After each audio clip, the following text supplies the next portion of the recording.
Hey there, Hoops fans! How you doing? It's your boy Jonathan Macri with you for a new episode of NBA Takedown here on Monday, a little bit afternoon, which means we are, let me see how good my math is right now, 75 hours from the trade deadline?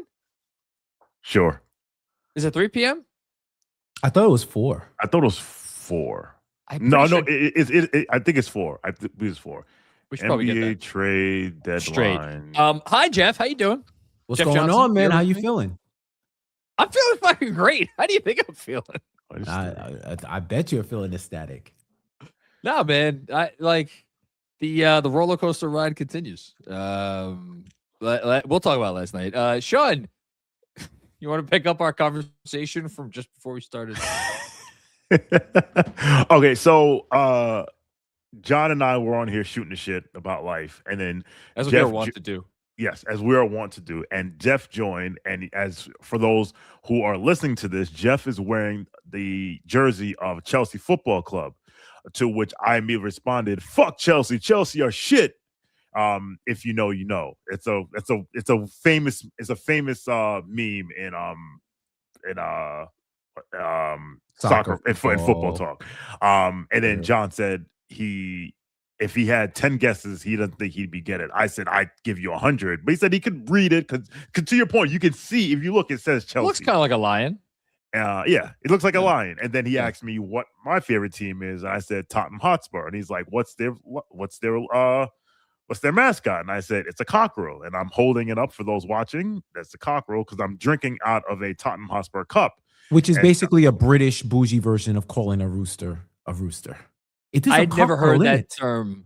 Never heard that term before. So you've never heard that term, cockerel? Cockerel?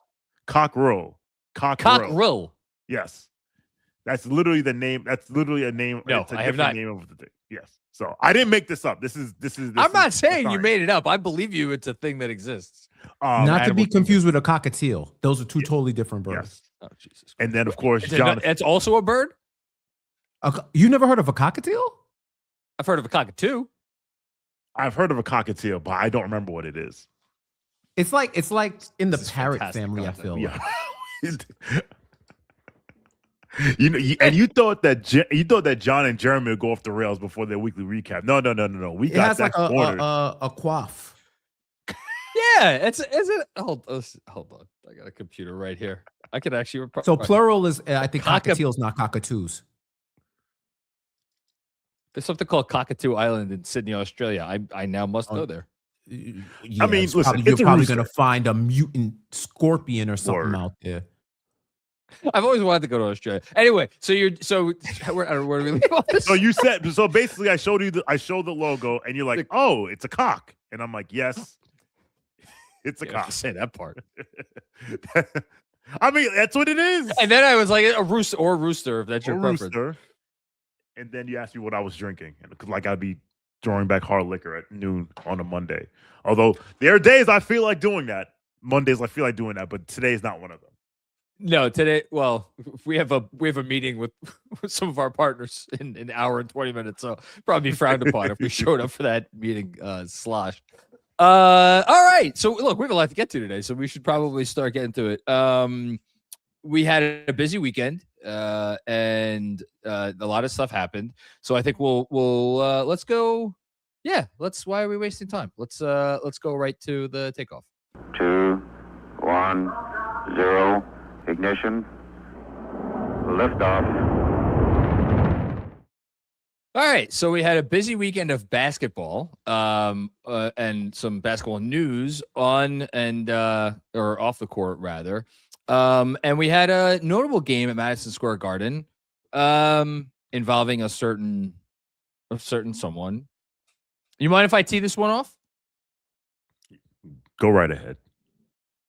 And I'm going to give a shout out to my guy Ian O'Connor, who has written several amazing sports books, some of the best sports books I've ever written. I have a bunch of them scattered around my podcast studio. And we've been lucky enough to have him write about the Knicks off and on for the better part of 30 some odd years. Wrote an article for The Athletic today saying that the only appropriate way for LeBron James to end his career would be for his last season, call Madison Square Garden his home. And my take, pulling myself, I'm not saying this as a Knicks fan, as an objective NBA observer, is that Ian O'Connor is right. And I think that would be the best way. If you are LeBron James, from both his perspective, from the Knicks perspective, and from the history of the league perspective, if LeBron James plays one more season, and we know it's not going to be LA because I don't want him anymore, and I don't think he wants to be there, the best place for him to go would not be a third tour with Cleveland, but would be to play one final season off the bench as the Knicks sixth man on the mid-level exception. Jeff, your eyes are wilding. I shocked for a variety of reasons. One, that take to come out of your mouth. Word. I did not think that would happen. Two,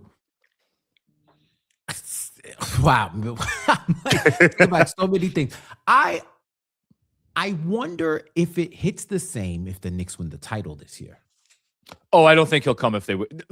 Okay, assuming I should have prefaced it. Assuming the Knicks don't win the title this year, I think it's the correct move. Honestly, I feel like even if they do, because what else are you going to do? Are you really going to go back to Cleveland again and try to run that one more time? You're not going to Miami. I tell you that much. No.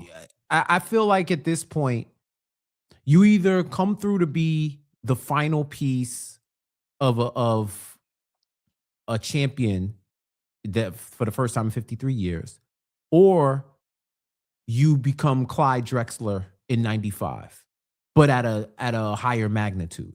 Well, I was going to say a lower magnitude. He was their second best player on that. I mean, higher stakes to go back to back. Sure. Yes. Yeah. Weird time in the league. That's a great comp. That would be what it is. That would really be what it is to me. Because now he could say, because I still think for him, it would hit a certain way to win a ring here, regardless of what happened before. I think it's obviously elevated if they don't win it this year. Yeah. But you get LeBron on your team, and then it's a LeBron team. That's notice I said that's the only problem. Going Not from a the problem, but like existentially, it's a problem. That's honest. I would swallow my pride in all of the very, very nasty things I've said about LeBron James over the years. The issue would be, as a fan, does the LeBron James apparatus, I should trademark that overtake everything else that you have going on as your franchise? Shawn, I don't know if you have any thoughts on that. No, that's what I was thinking, because you don't get LeBron. You don't just get, there was a quote years ago when the Dolphins in 2006 needed a quarterback, and Brady Quinn was sitting there at 9. The Notre Dame kid, right? Yeah, Notre Dame kid. Yeah. And instead they drafted Ted Ginn Jr. I remember that. Yes. And in the press conference, Cam Cameron, the head coach, who surprisingly only lasted one season, they booed the hell out of him. And he said, listen, we didn't just draft Ted Ginn. We drafted the entire Ginn family. I've known the Ginn family for years. They're good people. When you bring in LeBron James, you don't just bring in LeBron James. You bring in the LeBron James experience. You bring in passive aggressiveness. You bring in him. Listen, I saw that dude yesterday, like, doing the point when he missed his rotation on defense a couple times yesterday. You got Rich. You're going to have Rich Paul up our rear ends. My God, I forgot about him. How did I forget about Rich Paul? Jeff, you saw it in person. You were in the arena. Yeah, I will say this. First off, there's no better sound to hear than the anguish of Lakers fans who dropped racks. Multiple racks. I made it. I'm far from a pocket watcher, but that doesn't mean my eyes don't work, right? I looked at them seats. Season ticket holder seats, and there was a lot of purple and gold. I get it, y'all. We are in an economy that warrants make every buck that you need to make, and the Lakers fans are primed for a lick, especially you not from LA Laker fans, the worst fans on the planet, even worse than Cowboys fans that are not from Dallas.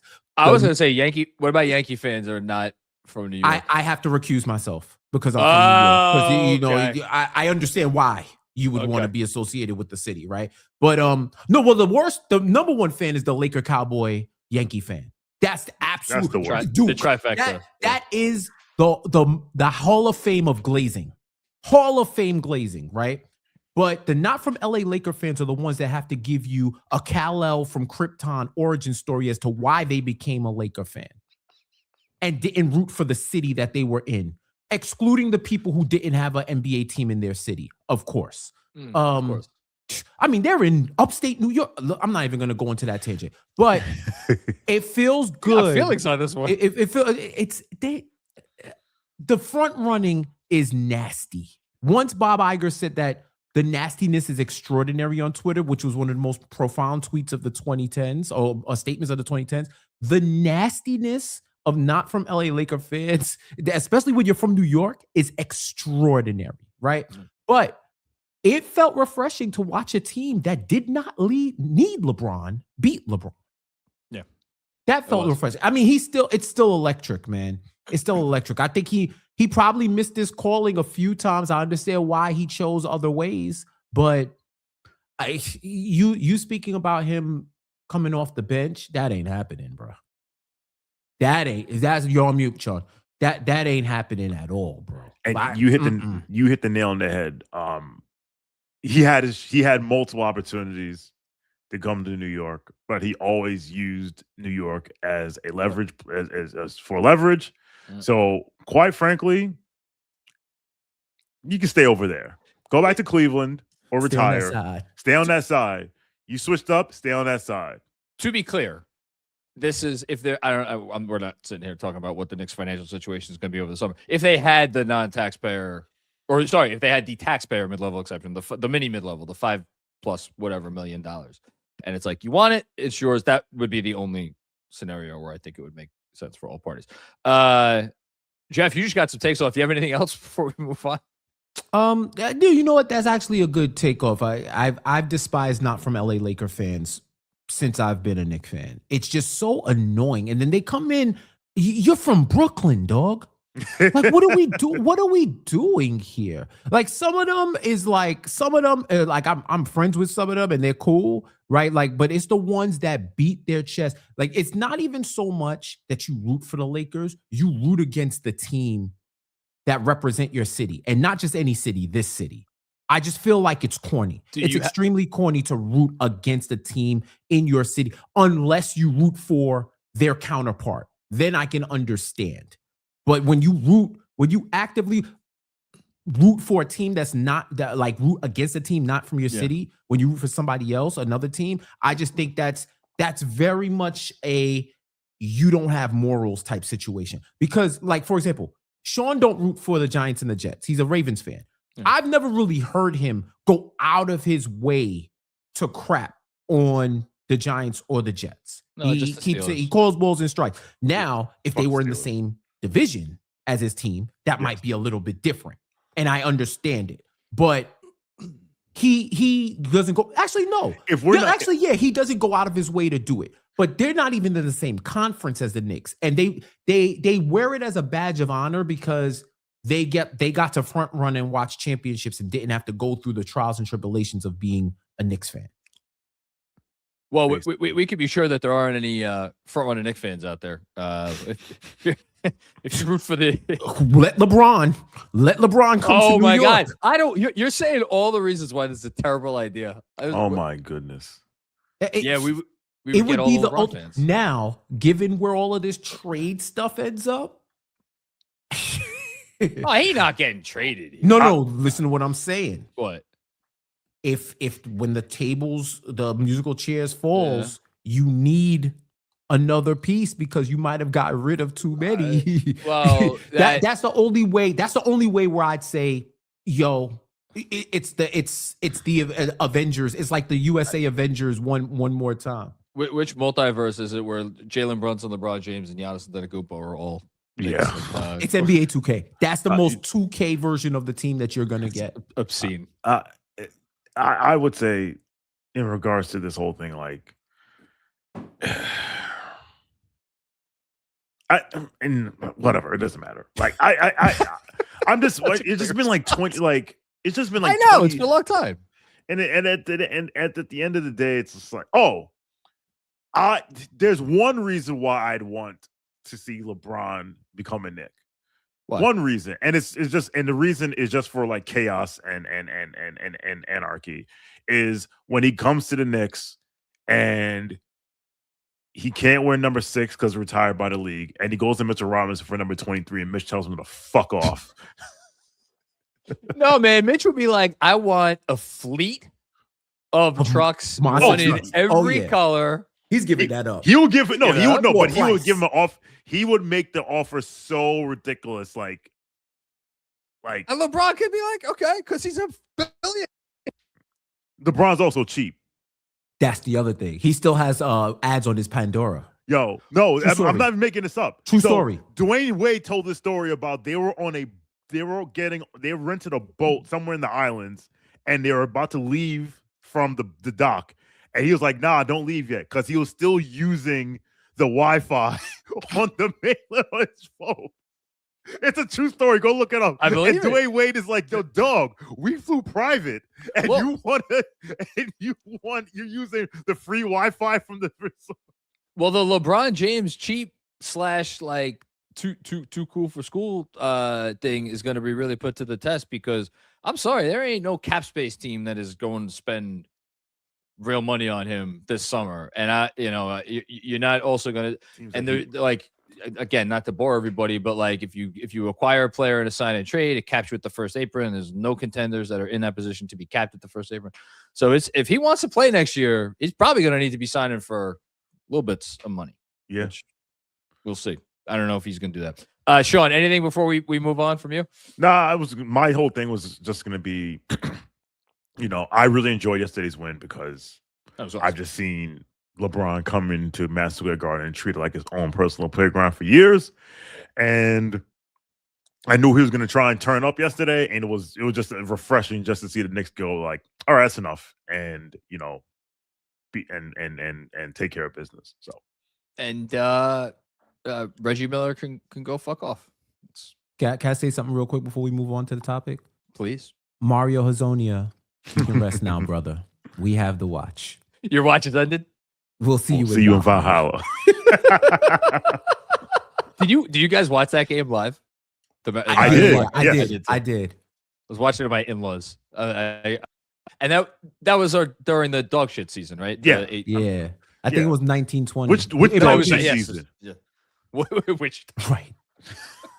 Not one. But that was in the midst of, again, talk about decisions maybe LeBron wishes he had over again. I know he won a championship in LA, but that was that first season when it torpedoed. The Lakers season just kept going down, and yeah. That was fun. Okay, so a couple of trades this weekend, which we will just quickly go over right now. First one, DeAndre Hunter went to Sacramento. The Cavs acquired Keon Ellis and Dennis Schroeder. Both of those guys figure to play for them. And the Bulls, congratulations to the Bulls. They got a couple of second-round picks for taking on a bad contract. Jeff, what's the most interesting part of this trade, if anything, to you? I think it's the Schroeder of it all. And not so. First off, these players that are good enough to be with your team for a season, but not great enough to stay long term. I wonder what that does to them as people. It's that has to be a complex. That's why he out here trying to fight Luka in the back. You have to have a massive chip on your shoulder. Like, think of Ish Smith.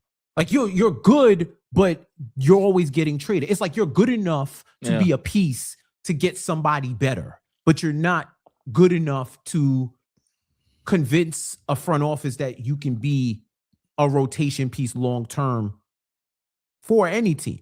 So I think he's a solid player. It's just ill that he's been traded 8 times. Mm-hmm. What fascinates me about the trade to Cleveland is he a rotation piece or is he Garland insurance?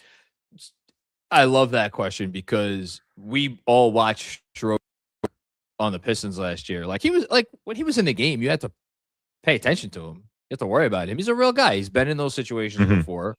Remember the whole conversation from this past summer when they won the World Cup about how, listen, whether you like it or not, Dennis Schroeder is probably going to make the Hall of Fame because it is the basketball Hall of Fame. Shawn left. Yeah. I'm laughing because you're right. It is the The basketball Hall of medals Fame. count. And all that stuff counts. And his international career over the last, whatever it's been, 10, 15 years is as good as anyone's. So, but when you're, to your point, Jeff, about chips on shoulders and the whole thing, like he's been there, he's done that. Like he's not afraid of anything. I think between the two, between Keon and Schroeder's probably the guy, again, speaking from the perspective as a Knicks fan, he's the guy that would worry me a little bit more being on the Cavs moving forward. I think he's going to play. I think he's going to play. Shout out to the Kangs for Kangin. What are we doing? Scott Perry's, I said it, he's a very nice man. I'm not putting this at his feet. You're not? No. Why not? Because he doesn't own the team. Look, it was under his regime, also under the owner, was under his regime that they went out and signed Dennis Schroeder to that ridiculous contract. Thus, marginalizing Malik Monk in the process. Took a great asset and turned it into a crappy one because he hadn't played much this year, or hadn't played well, certainly. And then Keon Ellis. Like there's a lot of teams that want a Keon Ellis. Yes, and they got an overpaid no 3 or some 3 no D wing who is take out Chinese food. You're still full every time he's on the court, or you're still hungry rather. Our friend Uncle Bill tweeted this yesterday, and this is perfect. He said this sequence is quote unquote the Vivek. 1, dumb trade to clear cap space for a dumber move, Jonas and Saric. 2, dumb overpay signing, Schroeder. 3, undermined ASAP of next move, Russ. 4, second dumb trade to fix original dumb trade, Hunter. 5, lost an asset, Ellis. 6, less cap space. While I am not going to bang the table for Scott Perry as a GM, the Kings have consistently made these head-scratching moves, and there's just been one constant. So it's not that I think that Scott Perry woke up in the morning and was like, you know what? I have an idea. Let's trade. Like, I think it's like, all right, you bring in Schroeder. All right, was that dumb? Yes. You want to put that on Scott Perry? Fine, whatever. But then after you bring in Schroeder, I don't think Scott Perry was like, you know what? I have a better idea. I have an idea. Let's get Russell Westbrook also. Like, they did that. They signed Keegan Murray to this. It's not a crazy contract, but in the context of the team, where this guy's not getting shots because he plays with a whole bunch of guys who want shots, including the guy they just brought in DeAndre Hunter. It's just, I don't know, man. It seems like there's 29 teams that are somewhere between like pretty smart and like very, very smart, and then there's one other team. It seems like Vivek, similar to how it's been reported that Jeannie Buss really leans on Kurt and Linda Rambis for advice and suggestions on, transactions, moves, what have you. It seems as if no matter who Vivek hires, he has his people that he listens to, that he just comes in, just undermines everything. And because look how many of these moves where it's like they did this, and then after they did this, which is like, okay, they made one move that kind of made sense, then to make this move that completely undermined the first one is like, what? Like, listen, Stauskas lives rent-free in my head forever. What a pick. Forever. Isn't that the one that they let the fans, there was like a competition for fans to like be part of their draft process? I don't know, but I wouldn't put it past them. I think that was it. It's not a great moment for them. There was one other trade this weekend. Vec Krejci went to Portland from the Blazers, or from the Hawks. Hawks got a couple picks. I don't really know what Atlanta's doing. I guess we'll find out. There was some connection made between Giannis and the Blazers, who have already been talked about as being maybe involved as a third team, whatever. Maybe they want in on Giannis because they share the same agent. I just want to ask you guys, so let's say the Blazers decided tomorrow you could have They went to Portland, or sorry, they went to Milwaukee. They said you could have all of our own draft picks, which I know there's one lottery protected thing there with the Bulls, but you can figure out language around that. You could have your picks and swaps back. You could have, you could take a stab at Scoot Henderson, who's entering his final year of his rookie contract. And what else should we give them? Give them Young Hansen. Who else you want to throw in there? Can't trade Denny. Nope. I'm sure they'd love to get rid of Jeremy Grant, but yeah, no. Grant is the outgoing salary, so it's Grant. It's Rob. We'll get rid of Robert Williams because he's kind of superfluous to our team right now. And I don't know. Maybe you want to give him. No, I think that's good. I think that's it. And let's say the Bucks are like, you know what? We're really high on Scoop and we want our picks back and we get all your picks too. So let's do this. Tell me what you think of this Blazer team that would result. Here we go. Drew Holiday starting point guard. Shaden Sharp starting 2 guard. Denny Avdia starting 3. Giannis Antetokounmpo starting power forward, and then Donovan Clingan, your starting 5-man with Tumani Kamara coming off the bench. What's that team doing this year and next year? That team could make the conference finals. Could they beat Oklahoma City or Denver? Well, they could because they could have the best player in the series. They would. They not well. They could, they could have a guy that outplays the best player on either of those teams. Underneath, yeah, sure. Yeah. So that team is a conference finalist as long as, because I mean, Denny's your number 2 scorer. Drew Holiday's hitting spot up threes. You're massive. Everybody defends except Shaden Sharp. And who knows? Maybe Shaden Sharp has to go out in the deal, but fine. You start Kamara, and you still got a couple of pieces off the bench. You're a little thin, but you got Chris Murray's there. You got Krejci now. I don't know, Jeff. So first of all, do you agree with Shawn? It depends on whether or not you encouraging Clingan to take more threes. So you need to become more of a stretch. I mean, but for real. Not I dabble. I'm experimenting. You got to put up volume, bro. This isn't a nice to have just to show you I got a bag. Oh, look at my bag. No, you got to wear that bag every day. That's got to be your everyday bag. He's taking 3 a game. He's taking 3 a game. He's shooting 30%, which is not enough. He's also a second year. He's a second year player.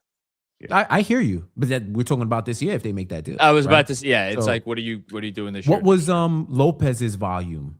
He was 6, right? In Milwaukee, he was put him up. Yeah, that's what I mean. So they can make something work. I'll tell you, they would be the monkey wrench team.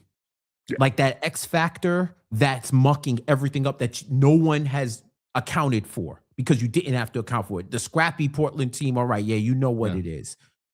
Whatever that would become is now a wild card within the ecosystem.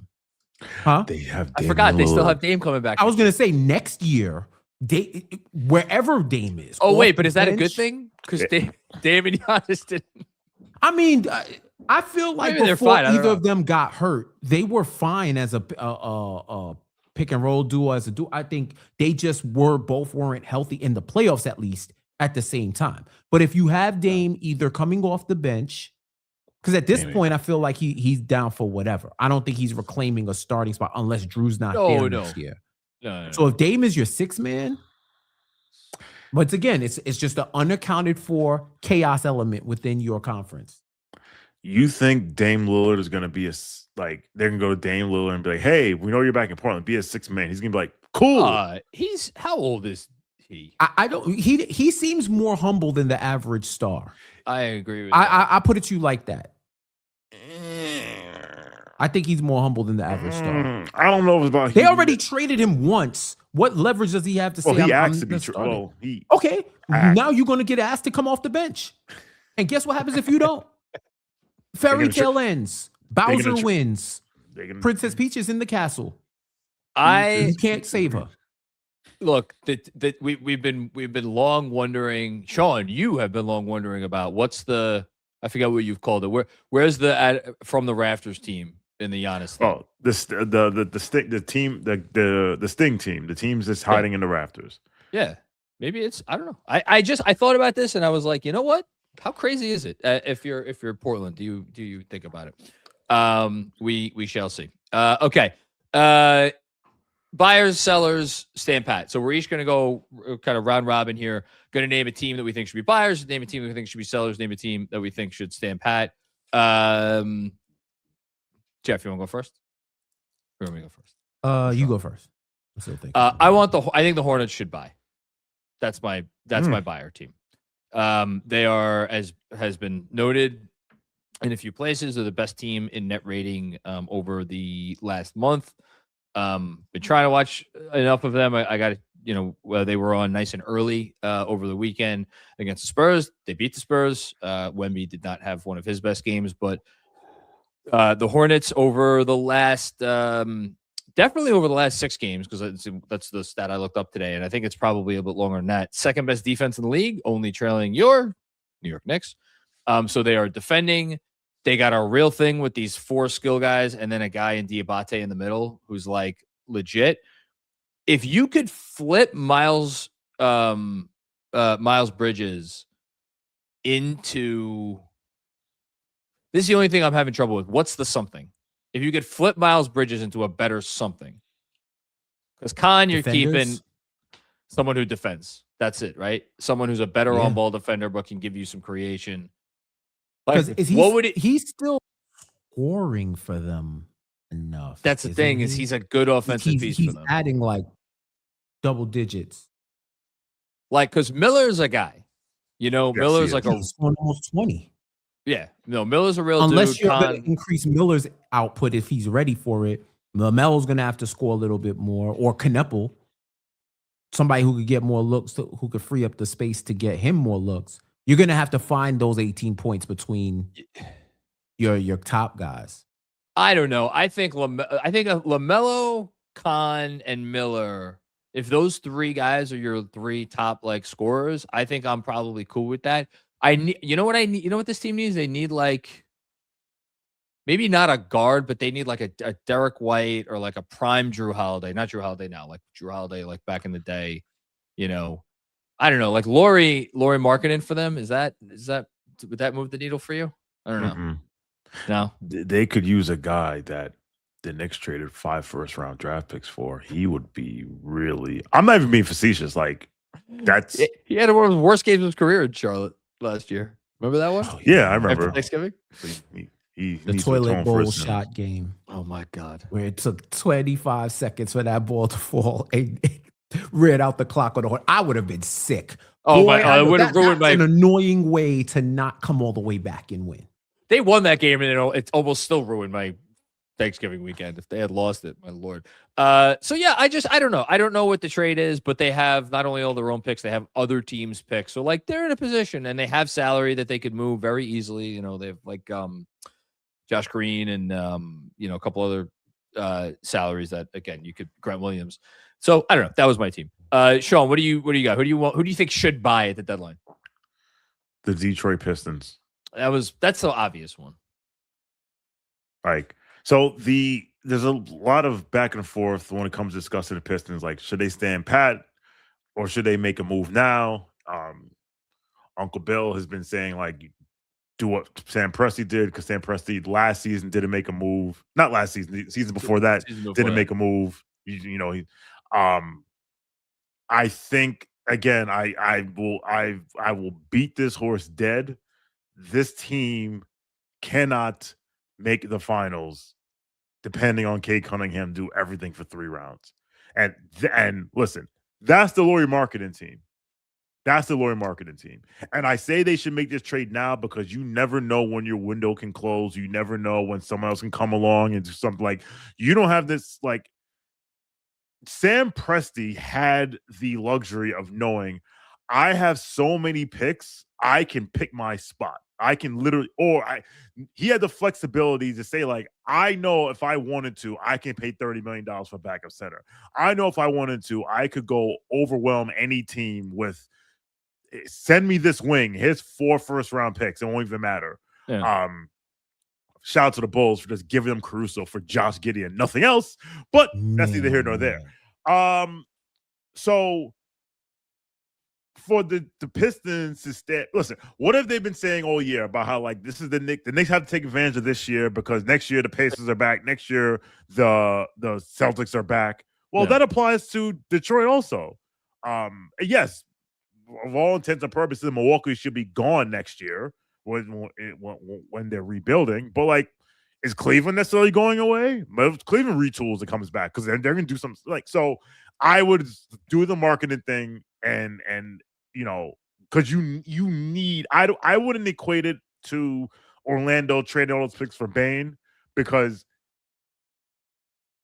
we hadn't seen proof of concept yet with Orlando. Detroit needs a second guy, a legitimate second guy.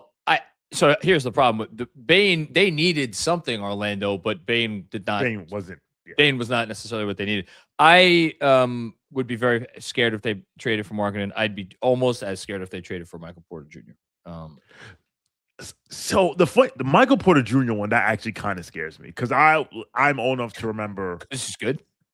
No, like, if I were Detroit, I would be, because I'm old enough to remember the Denver Nuggets saying, "Hey, Mr. Michael Porter Jr., third best player on our championship team, you can go away, go over there.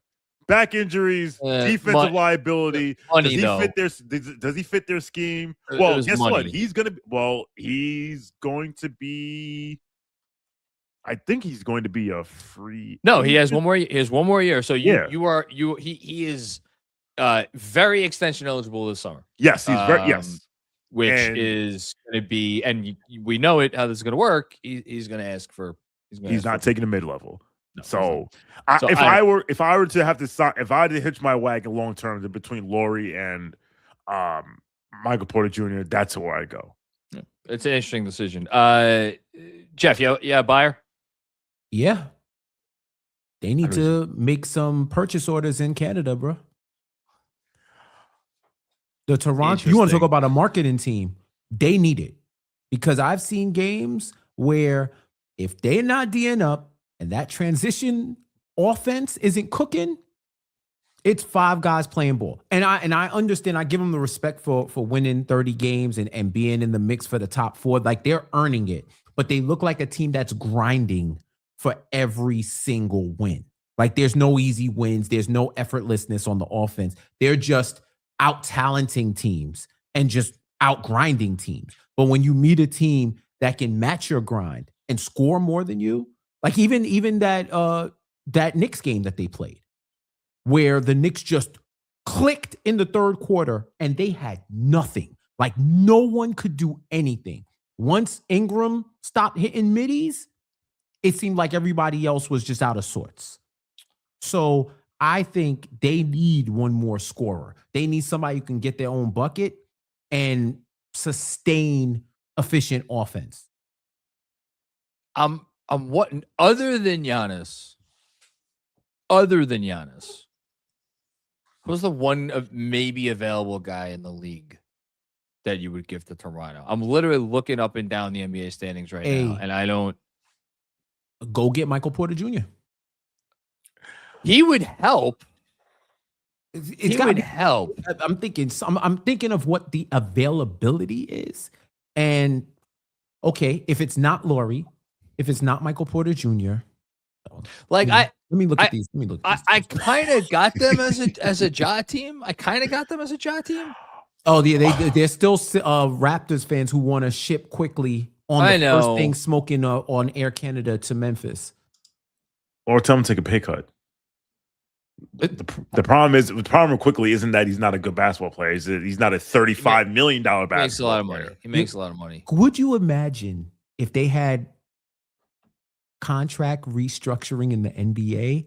Boy, you want to talk about collusion? I was thinking the same thing just now, Jeff. I was like, yo, man.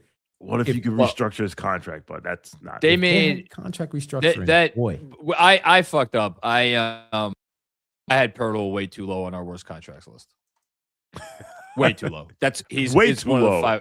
It's one of the 5 worst contracts in the league, if not one of the 3 worst contracts in the league. I will grant you. I'll grant you some grace because it's not his contract is not the 1 to 5 worst in the league. It's the extension that hasn't even kicked in yet.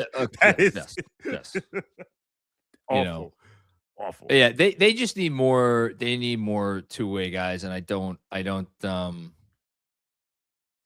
know who it is. You know what they should do? They should trade for OG Anunoby again. Okay. Funny enough. I was told they wanted to trade because they got RJ. We weren't told that. All right, sellers. This is going to be a little bit of a hot take. I think the Suns should sell, and I say that. Hear me out. I can get behind this. They are the best story in the NBA this season. Full stop. Even better than Boston. Given how decrepit everything was in Phoenix a year ago, the fact that they you know exactly what you're going to get when you play them. You're going to get 48 minutes of hell. You're going to get Devin Booker doing Devin Booker stuff. You could argue that they're a rich man's version of the pre-Derrick Rose we hear Knicks. I don't think I don't think that that's crazy. Mm-hmm. And yet they're like, what odds would you give them right now to win a playoff series, let alone 2 playoff series, let alone 3 and they have, I just double checked today because they did all of those swaps on swaps on swaps. They got no picks coming in the next couple of years. That's so and to be clear, they do not have their pick this year. So I'm not even suggesting this from a perspective of like, well, you're in 7th, so you could still slide down and you could pivot into a tank. No, it's just you got a lot of guys on your team who could fetch real stuff in the trade market because everybody wants to buy right now. No one's selling. Everybody wants to buy. You could, in one deadline, restock all your coffers. Is it gonna cost you maybe a fun first round 6-game series against the Spurs? Yeah, maybe, but like long term, I think they should do what's right for their franchise. So I would sell if I were them.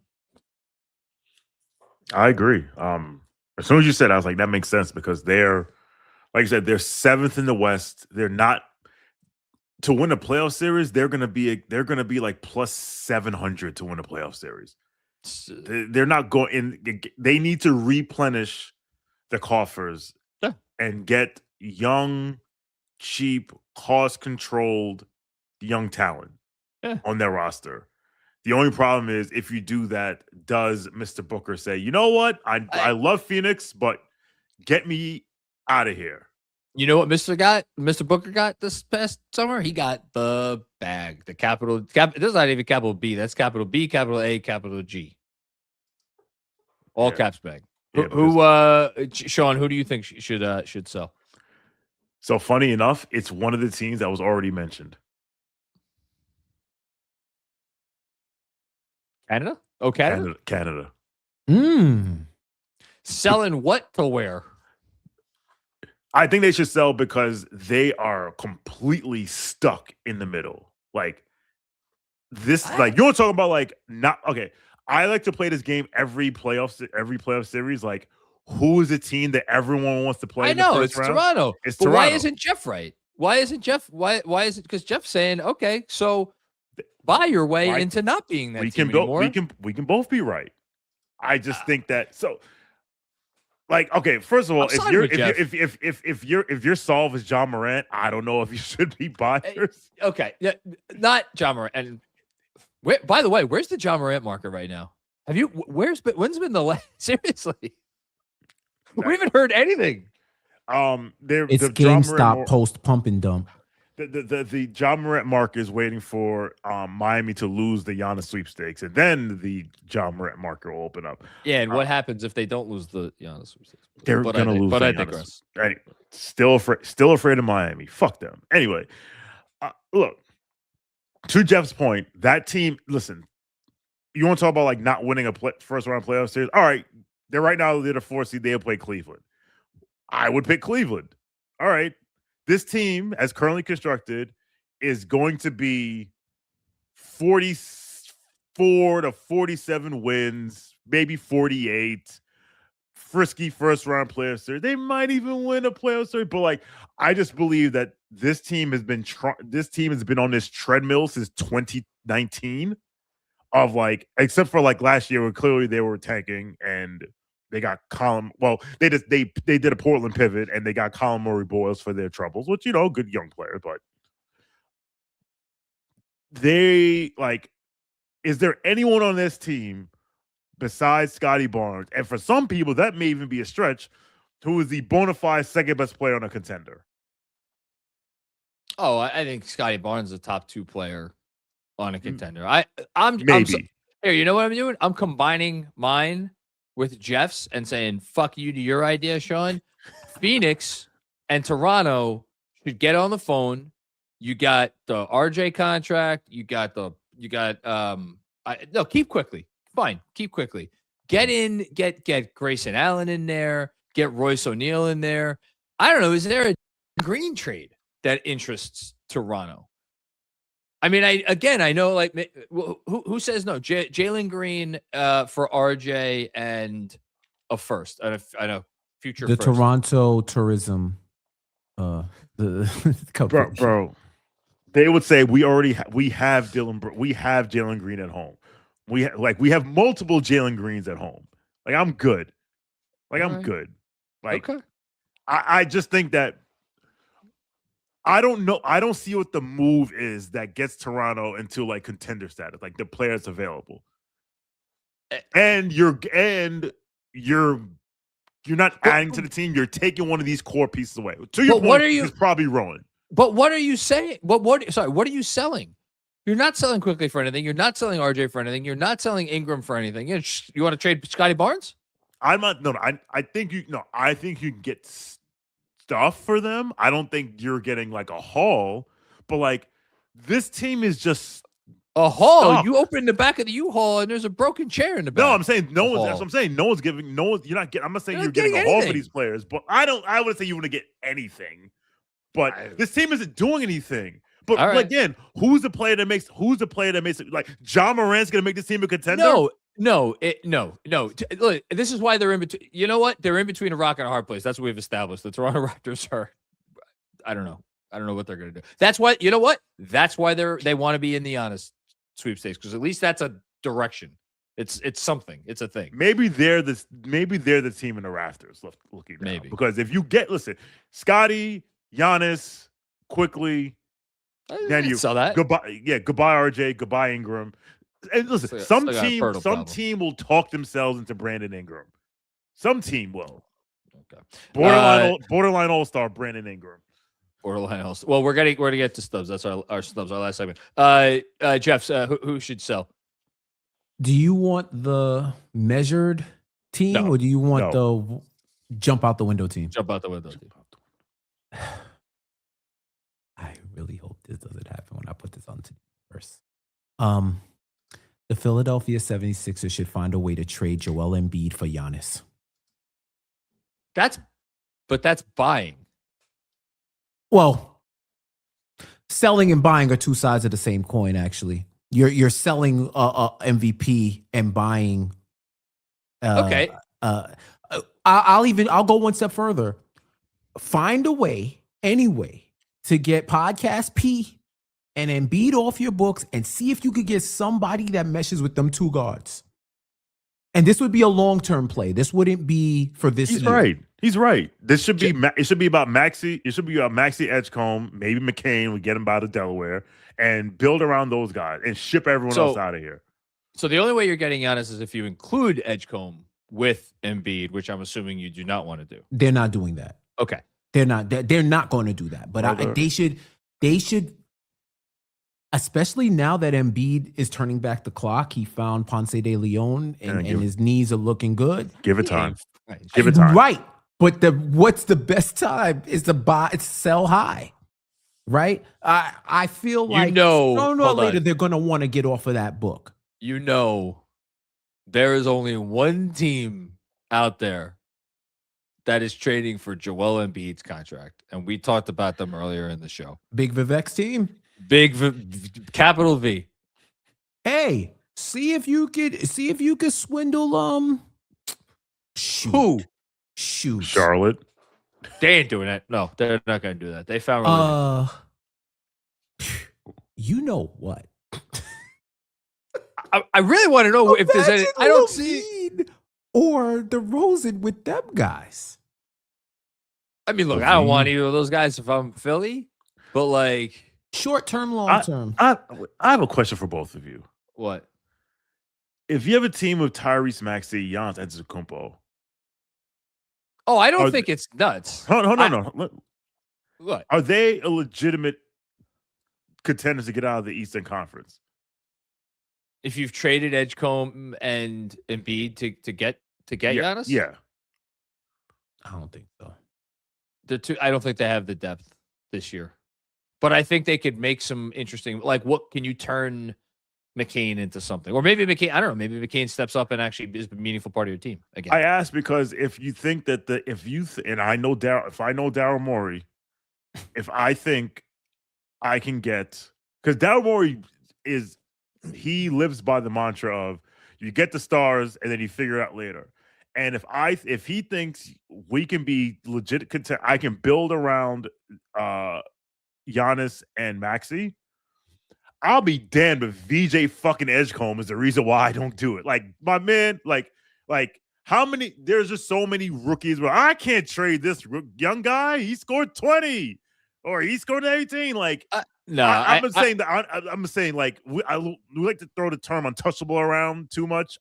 Listen, if I can get, like, you're the one, John, who said if I can get Giannis, get Giannis. But I was like, nah, we can't trade VJ Edgecombe because someone said he's the next Dwayne Wade.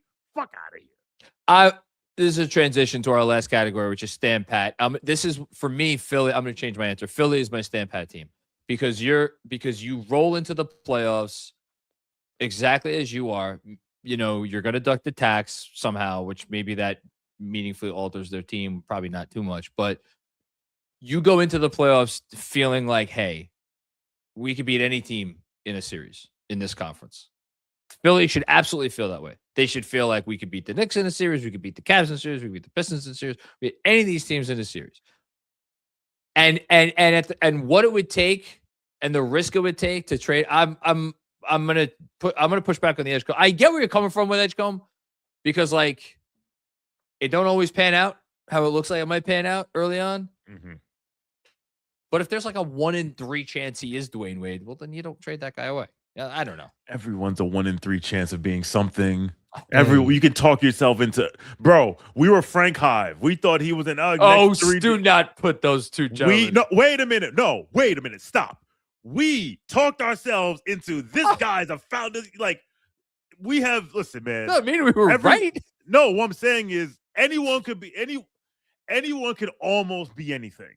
You can always say, well, you know, if things that went different, then this guy could have been that guy, whatever, yada, yada, yada. And you're saying, like, yes, Philly, Philly feels they can beat, Philly feels that they can beat the Knicks or anyone in the playoff series. Guess what? I feel like if I sat down, Rihanna had dinner, she'd really like my personality, we get along. What are we doing here? Like that not having dinner with Sixers would play the Pistons in the first round. As right. Crazy. I mean, they would play. I'm sorry, they would play the Celtics in the first round. Sixers would play the Celtics in the first round. I would get my popcorn for that series. Those, yeah. Shawn, who's your stand pat team? No moves.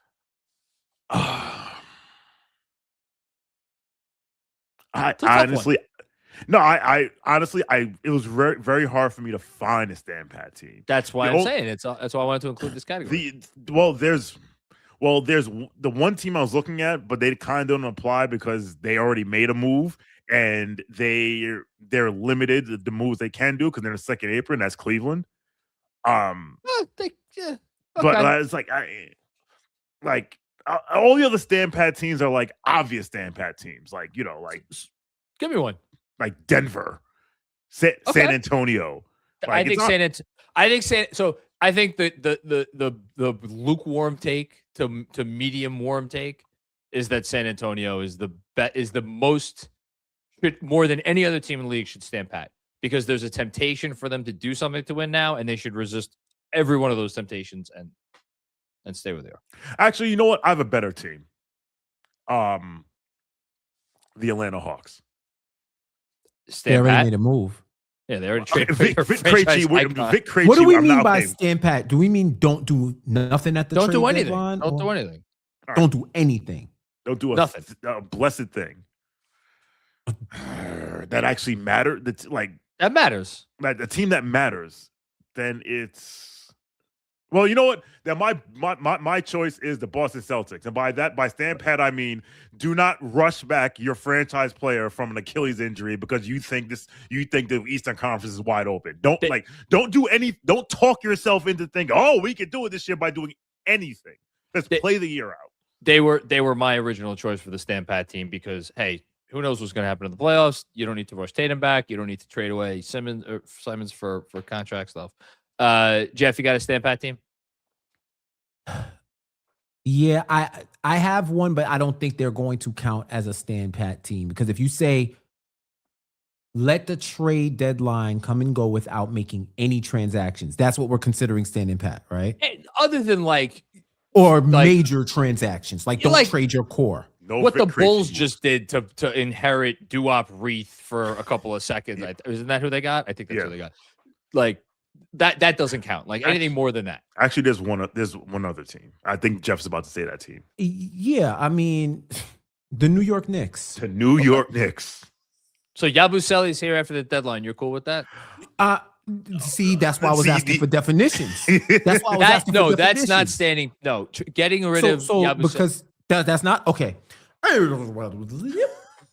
So my stand pat team is the reigning, defending There you go. National Basketball Association champions of the world. Noah Lyles, you can jump off a cliff. The Oklahoma City Thunder. Because why? Why? Greed will be the only reason. I mean, greed is the only thing stopping them from contending for multiple championships. If they just wake up when you hit yo, let's throw the whole franchise for Wemby. Let's see what happens. Let's just give them every pick we own. That's actually a good game. How many players in the league would Oklahoma City not be able to trade for if they wanted to? And I'm talking about including J-Dub. I'm talking about if you want to include Chet. I don't think San Antonio is moving from Wemby. Everybody else is on the table. Oh, I don't think. I think it's longer. I think Jokic is on the list. I think Wemby's on the list. You know what? Yeah, Wemby, Jokic. I don't think the Lakers could trade. Giannis. I don't think the Lakers could trade Luka. I don't think they could do it. What if the Oklahoma City Thunder said, here's 9 first-round draft picks. No. Give me Jaylen Brown. Oh, Brown's not on the... No, I think the list is 3 players long. I think I just named them. I don't think Giannis is on the list. I don't think... So, would they do that for Cade? Joker and Cade Luka. Was the next guy I was going to look at. I think it's more than... Okay, would... Hey, Leon Rose. You took the words right out of my mouth. No, he would say that. He would say, honestly, he would say no. He would say no. I'm going to keep my godson. So it's Cade, Brunson, Wemby, Luka, Jokic. That's 5. That's. I got another one. Oh, hello, Minnesota. I like number. Oh yeah, yo, Jeff, you thought about it. Those are good. Those are actually incredible. I'm trying to think who else. The point is, it's more teams than it's like 10 players. Minimum. You know, okay. What we just named 7 or 6 players. We just named. How many was that? I think it might be 7. Ant-Man, Wemby, Joker, Brunson, Cade, Luka. That's 6. That was the 6. You know where the dividing line is? I got the dividing line for you right here. Michael Porter Jr. Kidding. Cooper Flag. Yo, I was looking at his name. I was looking at Dallas. I'm like, that's the divide. That has to be the dividing line. You know what? If we're gonna Mendoza Cooper Flag, I think he's right at the line. Actually, I think he's above the line, meaning that they wouldn't trade him because would you have fans after that? That's the The Lakers you know why the Lakers could afford to even think about doing that Luka move? Because Because somewhere down the line, whether it's 20, 35, 45, 55, or 65, long after our grandchildren's generation are gone, as long as the National Basketball Association is alive and kicking, there will be a team stupid enough to help that team out by trading them a star. Oh God. It never fails. That's why the Photoshop jokes can't even hit, because there's a Nico Harris in every generation. All right, 2 names. Wait, hold on. We forgot. I have one that we forgot. Go ahead. I bet you it's one of the names you're going to say. Maxey. Yes. Who's the The other name? Oh man, I lost it. Oh yeah, there's one other name, and I think this dude is the absolute Mendoza line. I have no idea. Banchero. Fuck out of here! Get this. He could be the Mendoza line. serious. He's the Mendoza line. He's the You're Mendoza not line. serious. He's the We're Mendoza not line. serious. Paolo Banchero does not have one of the. Let me take a second before I say this. He does not have one of the 20 highest trade. I don't think my gut is that he does not have one of the 30 highest trade values in the league. He definitely does not have one of the 20 highest trade values in the league. Okay, put it to you like this. Like Maxey. Is Maxey one of Maxey is clearly a top 20 player. Is he top 10? Maxey might finish third in MVP this year. Brunson finished fifth in MVP, but no one thinks he was the 5th best player in the league. But right? he's on our list. No, but what I'm saying is that we are underestimating how much a player means to a franchise. Like, in a vacuum, if someone offers me 9 first-round picks for Jalen Brunson, I'm having a fucking meeting. But Leon Rose is going to be like, are you kidding me? Right? Yeah.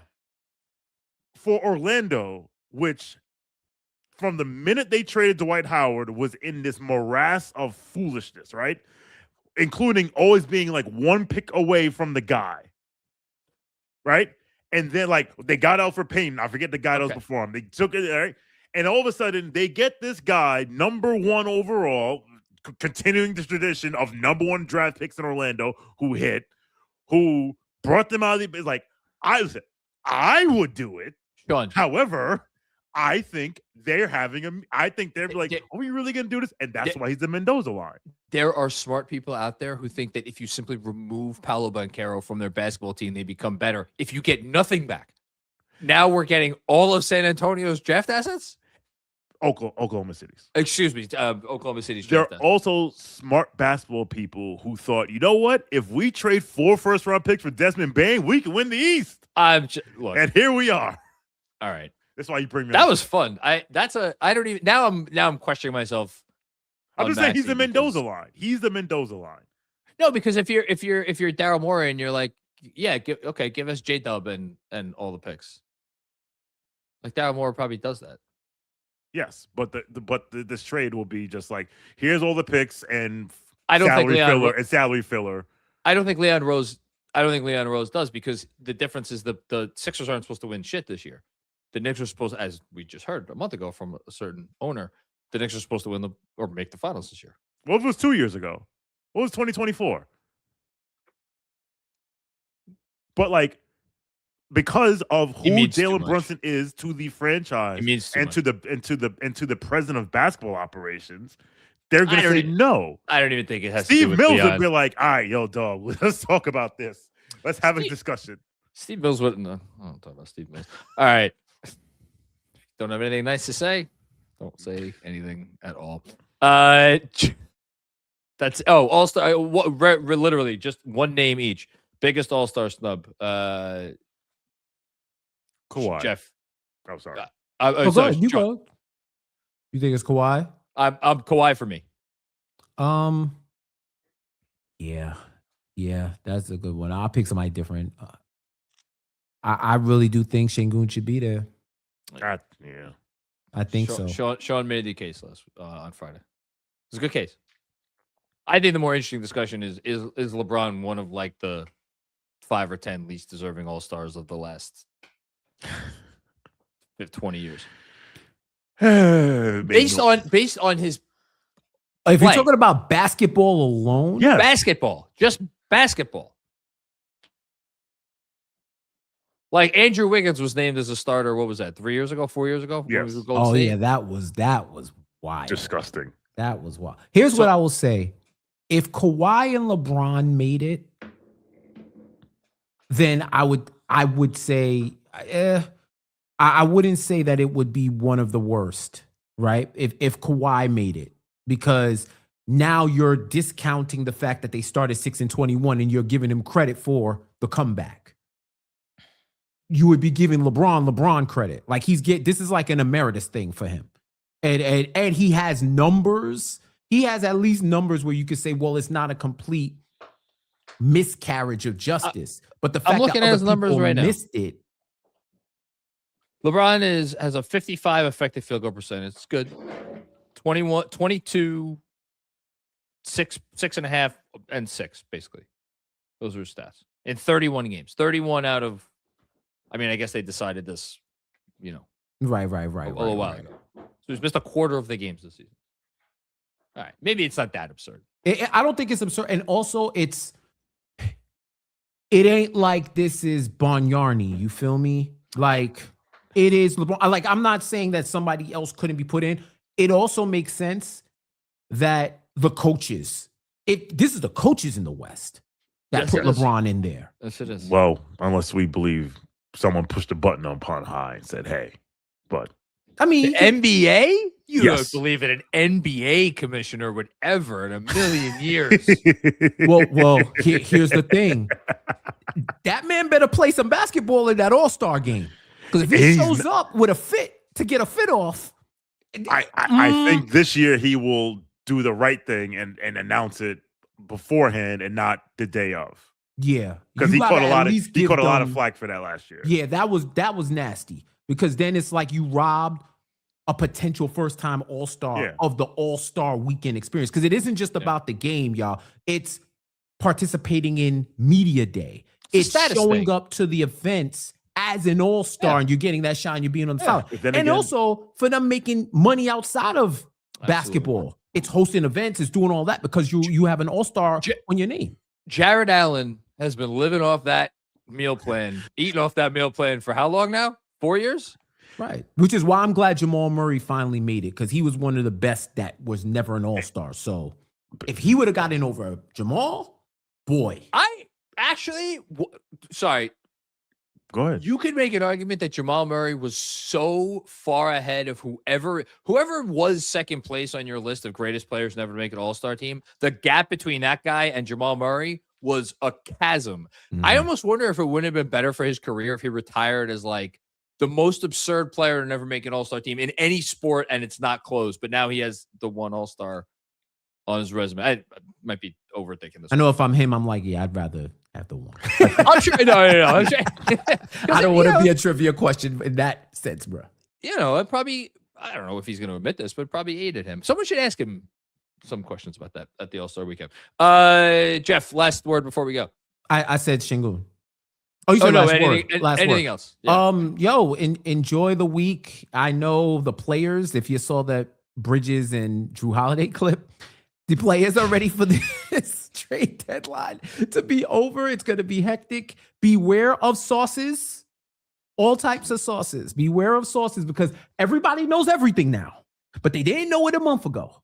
So just beware of the information that you consume all around, but especially during NBA trade season, because chances are somebody's just trying to get engagement. Absolutely. Beware specifically of like some account that got one thing right one time. That broken clock, boy. That broken clock. Just be very careful. That's all. Shawn, last thing from you. We're good. if you're in the New York metropolitan area and you want to see the Knicks get their lick back against the Detroit Pistons, you can come to our watch party on Friday, the 6th of February at Penn 6, which is located on 31st Street, just down the block 31st from the world's most famous arena. Yes. I have a flyer that I'm going to put up here somewhere. But yeah, come out. There'll be food specials. There'll be drink specials. There'll be giveaways. I'll be there. Jeff may be there. He's supposed to be there, but you know, life be lifing. I'm questionable. I'm MSG questionable, which means Madison Square Garden will kick in. Oh, by the way, shout out to Madison Square Garden for making the Lakers a good defensive team for a quarter and a half. That was annoying yesterday. No, man. They were locking up. Yeah, I ain't going to hold you. They were locking up. Who are they? You know when I knew we were going to win that game? At halftime, when DeAndre Ayton tried for 20, however many minutes he played out of the first 24, when he really tried and they were only up by 4, I'm like, oh, we're winning this game. Yeah. This motherfucker ain't. Yeah. That's when I would have been worried if I was them. Because I was like, yo, Brunson, Cat, and Bridges are like 5 for 19. That was the stat, right? Right, Yeah. John? They were like 5 for 19 combined. Yeah. And Shaman and Kolick have put this team on their back. And OG. DeAndre Ayton came out in the third quarter. He's like, "Oh, I'm sorry. Did you not see my punch card?" Yeah. No, I put him Dominating. Some people have said dominating. Yeah, one person. Listen, he's already made it because he got to his second contract. He's made it. That's right. That was it. That was him. Slander off that. Actually, he's technically. Hold on. Technically, he's on his third NBA contract. Oh my goodness. This is because he got bought out. Yo, he got bought out. This is a new contract. This is okay. Well, is he getting a fourth? Well, I mean, whatever. He will not. I will say it right now. I'll bet anybody out there, if you want to bet me a beverage, I'll buy it. Put it on the line. He will not get more than the mid-level, the mini mid-level, not even the big mid-level, the mini mid-level, like the $5 million joint, the $5 whatever million. There's not a team out there. Even Vivek isn't that dumb. They're saying he's a Caribbean Jaren Jackson Jr. That's a diss to Jaren Jackson Jr. That is a Jaren Jackson Jr. And to Caribbean people. Well, he is Caribbean. No, I know that, but it's just to mention actually, him. You know what? You're right, because if my father ever heard him say, "I made it because I made my second contract," my Jamaican father would whip his ass. What is he, Bahamian? He's half Jamaican, half Bahamian. Yeah. Okay. Yeah. Watch party this Friday, February 6th, 7 p.m. Food specials, drink specials. Please RSVP. The RSVP is in the flyer here at bit.ly/KFS Watch Party DET, or go to the Knicks Film School Twitter. I'll be there. Jeff is questionable. Jonathan Macri, there's a 9% chance he may show up. Let me just say, I really want to come. This is one of those where the living in Long Island is it rears its head. Except the train you get on will leave you half a block from half a block from the bar. Whereas the train I got to get on, I got to walk from Grand Central Station. Because you just get on the Long Island Railroad. And Sean, he's talking about going back for the post game. No, Sean, I mean this 1,000%. If I knew I could get an uninterrupted, there's no bullshit. If I knew I could get an uninterrupted signal on my phone, I would watch the second half on the train ride back so I could be back here to do the post game. I would absolutely do that. But unfortunately, that's not how the LIRR works. Oh, okay, that's fair. Well, the rest of y'all come out. I may still LTE don't your cell phone, your phone be going in and out. John, you got an iPhone 9? You got an iPhone 10? Whatever piece of shit. I've had this for 4 years. Oh, you have an iPhone 12. Look at he don't. Oh no, what? You saw the island. You saw the yes, cut out. You got the box cut out. Oh, that's why your phone be dropping, man. They already sent that signal to kill your phone. You better upgrade. Yeah. They're like, yo, you got one more year. This is the year 2026. If you don't upgrade your phone, you're gonna be carrying around a brick. They keep sending it, and I keep sending it back. I have not upgraded to iOS 26.0 just for that same reason, because I have an iPhone 14, and I'm like, I know if I upgrade to this, I know what's gonna happen. No, that's like the that's like the cable guy trying to get. I don't know if I'm dating myself, but that's fine because it's you two. This is like the cable guy that kept knocking on Kramer's door in Seinfeld. I don't know if either of you guys watched Seinfeld. I watched Seinfeld, but I think I remember that episode. Because Kate Kramer was getting elite like free cable or free Oh, HBO right, or some right, bullshit, right. and the HBO or the cable man kept trying to knock on his door, and he wasn't having it. We have way too much fun doing this. Thank you, Jeff. Thank you, Shawn. Thank you to the 1,600 people who are watching us right now. I will end the show as I do every one of these. If you're watching on Twitter, do us a favor, help us grow either by going and following us on YouTube at NBA Takedown. Definitely subscribing if you prefer to listen to things on podcast version, or hey, do both. That would be the best thing of all. We will be back. We're gonna definitely do something, probably multiple somethings the rest of this week, because I want to try to, chime in on trade. So I'll see if I can, grab Jeff for 10 minutes here, Shawn for 10 minutes there, and we'll react appropriately when things happen, including if and when Giannis something happens. Although, actually, that's how we're ending the show. The last 3 words of the show will be either yes or no. Jeff, Giannis gets traded before the deadline. No. Shawn? No. I say no. We'll see if we are right. We will talk to y'all soon. Peace out.